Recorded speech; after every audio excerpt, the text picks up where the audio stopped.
Now, let me tell you about those developmental leaps and regressions. All is going well. You have almost established sleep patterns and cycles, and then suddenly sleep falls apart. It often is because the brain is learning something new.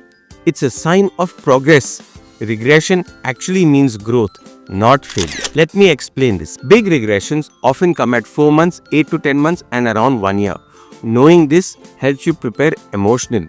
So during those months, be prepared, not panicked or disappointed. Even when naps shorten or nights get rough, keep your rituals the same. Consistency is the anchor. Offer a little more soothing during regressions, but avoid introducing brand new crutches which you later need to break. So something like you are doing the massage and then rocking the baby to sleep, extend this by a few minutes, but don't suddenly start singing lullabies if you've never done that before. Most regressions last 2 to 4 weeks. They're temporary and they mean your baby is growing.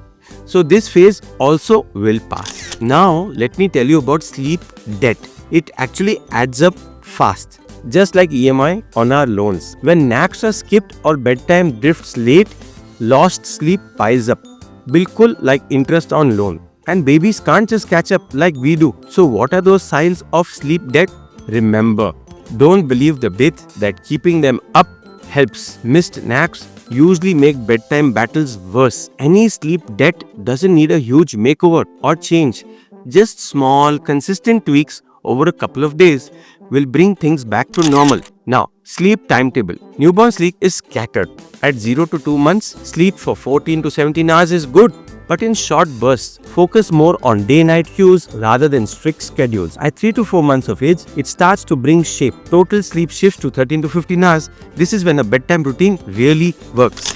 You might not believe it, but you're most likely doing better than you think. Compare your baby to the chart, which I've attached below. Use it as a guideline.